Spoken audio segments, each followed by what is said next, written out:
እንኳን ደስ አለ። እንኳን አብሮ ደስ አለን። እንግዲህ ስምህን ስሰማው እኔ በሶሻል ሚዲያው ስምህን ነው የማውቀው አብርሃም፣ ያው በሶሻል ሚዲያው ደግሞ አንድ ብር። አዎ እሺ። ከዛሬ እንግዲህ በብራንድ አምባሳደርነት ነው የመጣኸውና ለመስማማትና ፍቃደኛ ሆነ ከነሱ ጋር የመረጥክበት ምክንያት ምንድን ነው? በመጀመሪያ ደረጃ ስራ ነው። በሁለተኛ ደረጃ እንደዚህ አይነት አግሪመንቶች ሲመጡ እና ወደ ትንሽ ችግር ስላለ ከጀርባ ባክግራውንዳቸውን ቼክ ማድረግ አለብሽ፣ ማጥናት አለብሽ ምናምን ያለውን ነገር ሰው እሱን ነገር ክሮስ ቼክ እያደረግኩኝ ነበር የቆየሁት ይሄንን ሳምንት። ምን ያህል ሪላይብል እንደሆኑ ምን ያህል ሰው አስተምረው እንዳስመረቁ ትምህርት ቤትም አለው ባይዞ የሜዲካል ሶሉሽን ክሊኒክ ብቻ አይደለም። ሰው ምን ያህል ሰው አስተምረው እንዳስመረቁ ምን ያህል ሰው ሰርቪስ እንደሰጡ ምናምን ሰርቪሳቸውን ራሴ እጄ ሁሉ ነገር ቼክ አድርጌ ለስምምነት በቅተናል ማለት ነው። እና ሪላይብል የሆነ ክሊኒክ ነው ባይዞ በጣም ቆንጆ የሚባል ደረጃ ላይ ያለ ካምፓኒ ነው። ያው እንግዲህ ውበት ላይ ሲባል በዛት ጊዜ ማህበረሰባችን ሴቶች ላይ ነው የሚያተኩረውና እናንተ ደግሞ ወንዶች ሆናችሁ ለውበት ሜዲካል እንትን አምባሳደር ሆነሃል እንግዲህ አንተ። ስለዚህ ለሴት ብቻ ነው ብሎ ለሚለው ሰው አንተ ምን አይነት ሀሳብ አለ? ትክክል። አንደኛ እሱንም ለመቅረፍ ነው እኛ እዚህ የተገኘ ነው። ምክንያቱም አሁን ላይ ወንድ ልጅ ስኪን ኬር ሩቲን ሲጠቀም እንደ ጎጂ ባህል ወይ ደግሞ እንዴት ወንድ አይደል እንዴት እንደዚህ ያደርጋል የሚባል ነገር የለም። እናንተ ምስኪን ያላችሁ እኛ ምስኪን ያለን ተመሳሳይ ነገር ነው። ሰው ስኪናችንን ፕሮቴክት ማድረግ አለብን። ሁሉም ሰው ራሱን መጠበቅ አለበት። ወንድ ልጅ ራሱን ስለጠበቀ እንትን መባል የለበትም፣ መወገዝ የለበትም ምናምን እሱን ኢንካሬጅ ለማድረግ ነው እኛ እዚህ ያለ ነው። እንግዲህ ብራንድ አምባሳደር ስትሆኑ ለአንድ አመት ነው ውሉና የክፍያውን ነገር ግን ምንም አላወራችሁም እና ስለሱ ሰማው። እኔ በክፍያ ዙሪያ ጥሩ ታሪክ የለኝም። የ10 ሚሊዮን ብር ታሪክ ድጋሚ እንዳይነሳ ስለዚህ የቁጥሩን ነገር በወዳችን እንያዘውና ብቻ ጥሩ አግሪመንት ነው እንደተለመደው። እንግዲህ የተለመደው ህዝብ ደግሞ 10 ሚሊዮን 20 ሚሊዮን እያለ ሌላ ርዕስ ማንሳቱ አይቀርም።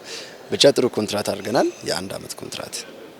እንግዲህ እሺ አንተን የምናውቀው የመጣህበትም እንግዲህ በሶሻል ሚዲያው ነውና አሁን ላይ በሌላ በቅድም እየተወራ እንደነበረው በፊልም ስራም እየመጣህ እንደሆነ ተነግሯልና እሱን እስቲ አንድ እንግዲህ ያው በሰው ዙሪያ ቲክቶክ ላይ ታወቅንና በቲክቶክ የሰው አእምሮ ውስጥ መቀላቀል ቻለን እንጂ በቢዝነስ ዙሪያ ቋሚ ቢዝነስ ያለኝ ሰው ነኝ። የአንድ ብር ትሬዲንግ ፒኤልሲ ባለቤትና መስራች ነኝ። በቅርቡ ደግሞ የጨረስናቸው 2 ፊልሞች አሉ፣ የሲኒማ ፊልሞች። ኦሬዲ አንደኛው አሁን እስከ መስከረም ድረስ ሜቢ ነሐሴ ላይ ይለቀቃል። እንግዲህ ከዚህ በኋላ ሶሻል ኢንፍሉዌንሰር ወይንም ሶሻል ሚዲያ ኢንፍሉዌንሰር ወይንም ደግሞ ቲክቶከር ከመባል ትንሽ አንድ ደረጃ ከፍ ብለን አርቲስት ለመባል እየሞከረን ነው። እግዚአብሔር ይመስገን ቆንጆ ነገር ሰርተናል። ለህዝቡ ቆንጆ ነገር እናቀርባለን። ከቲክቶከርነት አርቲስት መባሉ የተለየ ስሜት አለው ብዬ አስባለሁና እስቲ እሱን አንተ እንዴት ትገልጸዋለህ? የተወሰነ ምክንያቱም ሁሉም ሰው በህይወቱ ደረጃ አለው። በየጊዜው ስቴፕ ከፍ እያለ ማለት መሄድ አለበት ብዬ አምናለሁ። ሰው ቲክቶከር መባሌን አልጠለውም። ቲክቶከር ነኝ አሁንም ወደፊትም በፊትም ነበርኩኝ። ሞር ደግሞ አሁን ወደ ሲኒማ ውስጥ ተቀላቀይ ደግሞ አርቲስት የሚለውን ማድረግ ታገኛለሽ። ሶሻል ሚዲያ ኢንፍሉዌንሰር ኤንድ አርቲስት በሚለው እንቀጥላለን ማለት ነው። በጣም ደስ ብሎኛል። በድጋሚ እንኳን ደስ አለ። በጣም አመሰግናለሁ። እንኳን ደስ አለ ነው። እንኳን አብሮ ደስ አለ። ዛሬ እንግዲህ ከቦስፈረስ ጋር የብራንድ አምባሳደርነት ስምምነት አድርጋችኋልና እንዴት ነው አብራችሁ ልትሰሩ የቻላችሁበት? አንተም ደግሞ አሁን ላይ ብራንድ አምባሳደር ሲባል አንዳንድ ሰዎችን ያው ካምፓኒ ሳያውቁም የሚወቀሱበት ነገር አለና አንተ ያንን ነገር እርግጠኛ ሆነ የተስማማህበት ምክንያት ምንድነው? ልክ ነሽ። እኔም በጣም አንዳንድ ጊዜ የአንድ ድርጅት ብራንድ አምባሳደር መባል ብቻ አሁን ላይ ብዙ የተለመደ ነውና ምንድነው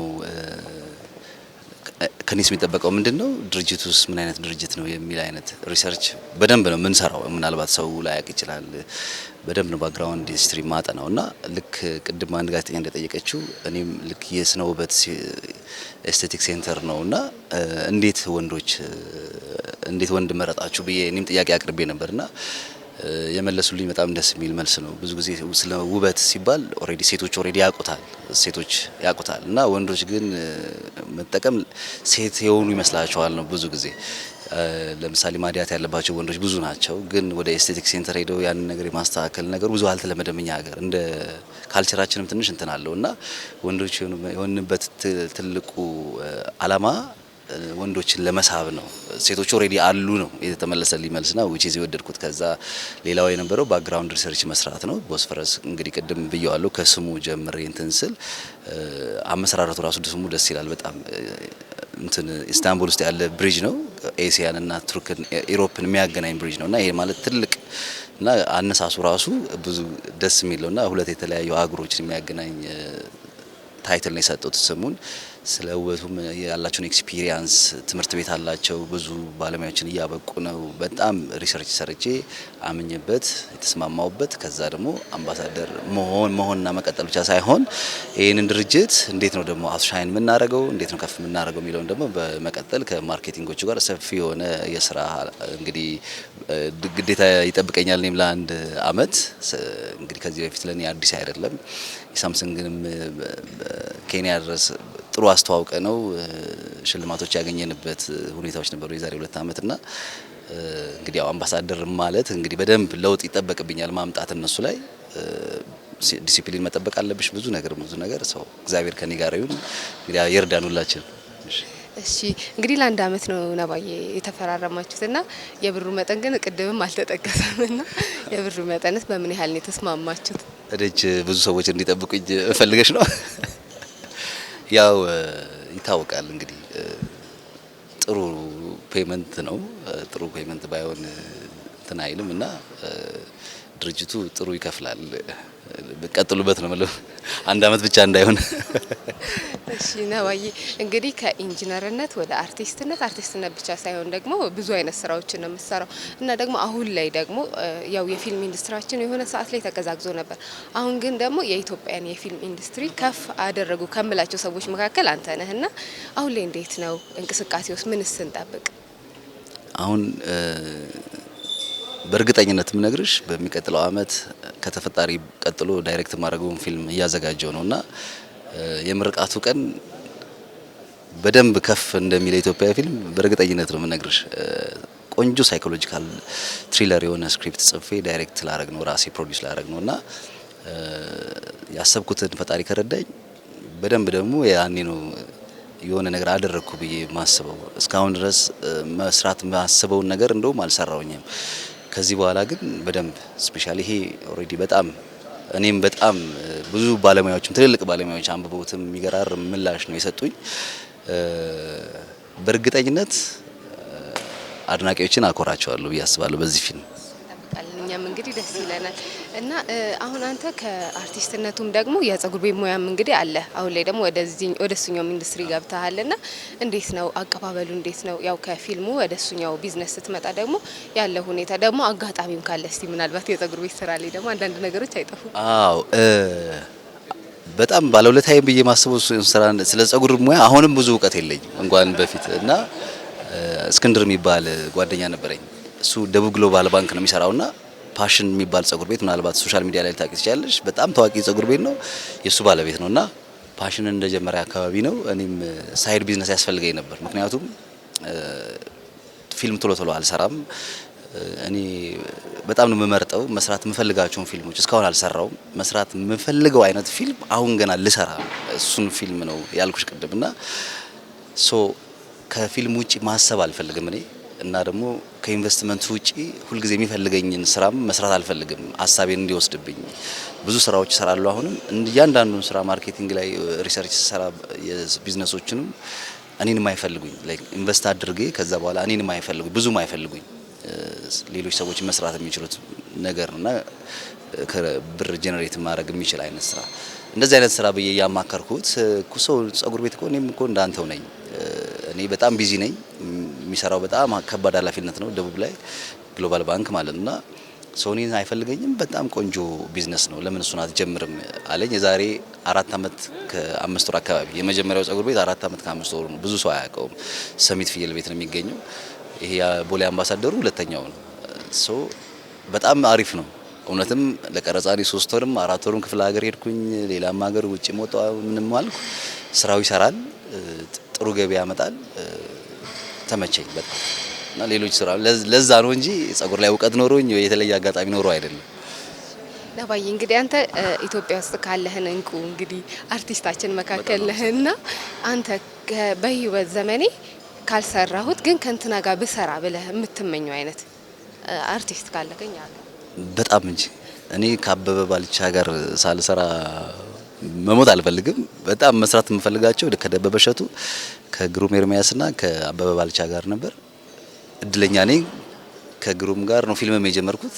በአጋጣሚ ፊልም የጀመርኩት ከደበበ እሸቱ ጋርና ከግሩም ጋር ነው። በአክቲንግም በዳይሬክት ማድረጋቸው ማለት ነው። አዎ የመጀመሪያ ፊልም ሲሰራ ፕሮዲዩስ የሚያደርግነው እኛ ነን በጋራ ዳይሬክተርም አክተርም ነኝ። እዛ ፊልም ላይ ከደበበ እሸቱ ጋር መስራት ከወጋየሁ ንጋቱ ጋር መስራት ብለሽ ማሰብ ትችያለሽ።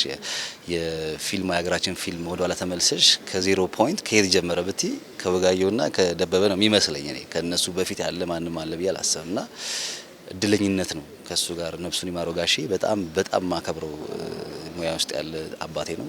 ከዛ የቀረኛ አበበ ባልቻ ነው። አይቀርም ይሳካል። በጣም እሺ ነባዬ በድጋሚ እንኳን ደስ አለ። መልካም የስራ ዘመን።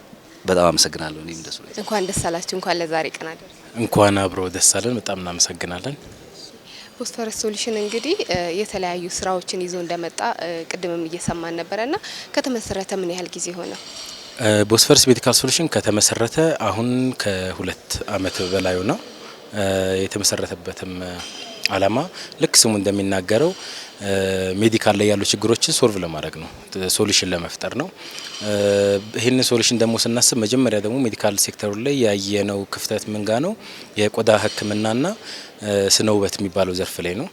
ያንንም ካየን በኋላ ሰፋ ያለ የቆዳ ሕክምናና ስነ ውበት ማዕከል እዚሁ ቦሌ ከፍተናል ማለት ነው። ኦልሞስት እንደ ኢትዮጵያ እንኳን ማለት እንችላለን በቆዳ ሕክምናው በስፔሻሊቲ ሴንተር ሰፋ ያለ አንደኛ ማለት የምንችለውን ሴንተር ከፍተናል።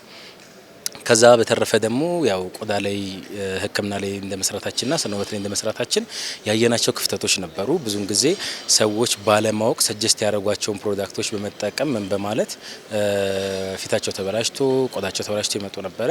ያንን አይተን ደግሞ ያንን ሶልቭ ለማድረግ ምን አመጣን? ትምህርት ቤት ከፈተን ኩቺስ ኮስሞቶሎጂና ስኪን ኬር ስኩል ከፍተን ሰርቲፋይድ ነን። ሲወሲም እናስፈትናለን። በመቶዎች የሚቆጠሩ ተማሪዎች አስተምረን ያስመረቀን ስራ እያስያዝን የራሳቸውን ቤት ሲከፍቱ ጋይድ እያደረግን ሰፖርት እያደረግን እዚህ ደረጃ ደርሰናልና ሰፋ አድርጌ በዚህ መልኩ የተወሰነ ግለጽልሽ ብዬ ነው። እንግዲህ ትምህርት ቤቶችንም እንደዚህ አሁን እያሰለጠናችሁ እንደሆነ ተማሪዎችን ቀደም ብለህም አሁንም ነግረኸኛልና ምን አይነት ነገሮች ነው የሚያስፈልገው? ሰው መጥቶ ለመሰልጠን ይህንን እድል ለማግኘት ምን ያስፈልጋል?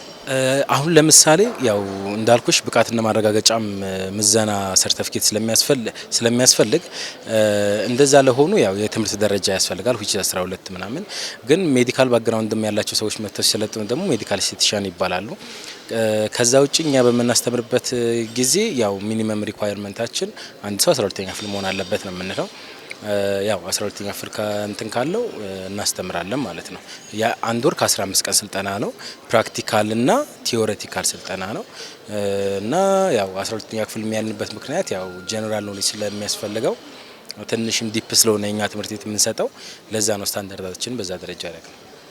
ዛሬ እንግዲህ ብራንድ አምባሳደሮች አድርጋቸው የሸማችሁት አርቲስት ነብዩ ኢንድሪስና በሶሻል ሚዲያው አንድ ብር በመባል የሚታወቀው ነውና እነሱን ልመርጡበት የቻላችሁበት ምክንያት ምንድን ነው? ኦኬ ነብዩ ኢንድሪስንና አንድ ብር ኦር አብርሃም የመረጥንበት ምክንያት እንዳልኩሽ ሴክተሩ ትንሽ ዲፕ ነው እና አንደርስታንዲንግ ይፈልጋል። አካዳሚክ የሆነ ሰውና ቢዝነስ ሴክተሩ ላይም ያለ ሰው ይፈልጋል። ሁለቱም ባይዘዌ ነብዩ ኢንድሪስም አብርሃምም የራሳቸው ቢዝነስ ያላቸውና አካዳሚክ ባክግራውንዳቸውም ደግሞ ትምህርታቸውን ያጠናቀቁ በትምህርታቸውም ጥሩ ውጤታማ የነበሩ አብርሃም ከሀገር ውጭ ተምሮ የመጣ ነብዩ ኢንድሪስ ደግሞ አዳማ ዩኒቨርሲቲ ሰቅሎ የተመረቀ የሜካኒካል ኢንጂነሪንግ ግራጁዌት የሆነ ነው። በፐርሰናል ቢዝነሳቸው ደግሞ ስኬታማ የሆኑ አንድ ብር ፔል አሁን እንትናም አብርሃምም የራሱ ካምፓኒ ያለው የራሱ ድርጅት ያለው ቢዝነስን አንደርስታንድ የሚያደርግ ሰው ነው። ነብዩ ኢንድሪስም የራሱ ክላፐር የሚባል which is luxury የሆነ ሄር ሳሎን ያለው ነው። ያንንም አንደርስታንድ ስለሚያደርጉ ያው ጀነራል በዛ ምክንያት ነው እነሱን ሴሌክት ያደረግናቸውና ካምፓኒያችንንም ይወክላሉ ብለን ስላሰብን ነው በዲሲፕሊን ደረጃ ፉል ዲሲፕሊን የሆኑ ሪፕሬዘንት ያደርጉናል ብለን ስላመንባቸው ጭምር ነው። ስለ ፕላስቲክ ሰርጀሪ ቅድም ሲወራ ነበርና እንደሱ አይነት ህክምናዎችን ትሰጣላችሁ ወይ? ምን አይነት የፕላስቲክ ሰርጀሪዎችን ነው የምትሰጡት? ምናልባት ደግሞ ከታካሚም ደግሞ የቀረበ ወይም ያጋጠማችሁ ነገርም ካለ ደግሞ እሱንም ብትነግሩ። ዲፓርትመንት አለን። አዎ ፕላስቲክ ሰርጀሪ ዲፓርትመንት አለን። ፕላስቲክ ሰርጀሪ ዲፓርትመንት ስንል ግን ፕላስቲክ ሰርጀሪ በጣም ሰፊ ነው። አሁን ብዙ ጊዜ ሰው የሚመስለው ቅድም ዶክተር ካሊድም እንደተናገረው which is the aesthetic department ሄዳችን ነው። ፕላስቲክ ሰርጀሪ ሲባል ሰው የሚመስለው ይሄ ዳሌ ማተለቅ ምናምን አይደለም። ለምሳሌ ኢንኬዝ እንኳን በኮመን ልንገርሽ አንዳንድ ጊዜ የቁስል ጠባሳዎች የማይጠፉ አሉ ላይ እንትን ብለው እንደ ኬሎይድ የሚሆኑ እነሱ አሁን በፕላስቲክ ሰርጀሪ ኦር ደግሞ በደርማቶ ሰርጅን ነው ሪሙቭ የሚደረጉት። ሶ ፕላስቲክ ሰርጅን እንሰራለን ስንል ፕላስቲክ ሰርጀሪ ዲፓርትመንት አለን ስንል እነኝንም ነው የሚያካትተውና እስካሁን በሰጠናቸው ሰርቪስ ማንም ኮምፕሌን አድርጎብን አያውቅም።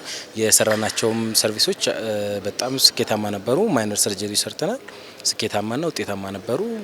ፔሸንቶቻችንም በጣም ደስተኛ ናቸው። በሚቀጥሉት ስራዎች እስከ እናንተ ምን እንጠብቅ? በሚቀጥሉት ስራዎች እንግዲህ አሁን ያየን እንዳልኩሽ ቦስፈረስ ሜዲካል ሶሉሽን ዋና ዓላማው ክፍተቶችን መሙላት ነው። ሶ ክፍተቶችንና ችግሮችን መፍታት ነው። ምን ላይ ያሉ ችግሮች፣ ሜዲካል ላይ ያሉ ችግሮችን እና በክልል ከተሞች ላይ የምናያቸው ችግሮች ብራንች አውት እያደረግን እየከፈትን የምንሄድ ይሆናል ማለት ነው። እና በኔክስት ደግሞ ተመሳሳይ የሆነ ደርማቶሎጂና ኤስቴቲክ ሴንተር ሰፋ ያለ በዘርፉ እና እንዲሁም ኮስሜቶሎጂና ስኪን ኬር ስኩል በአዳማና በጂጂጋ እያሰብን ነው። ወደፊት እስኪ ከፈጣሪ ጋራ እንግዲህ እንትን እንላለን። በጣም አመሰግናለሁ። መልካም ይስራ። አመሰግናለሁ። መልካም ቀን።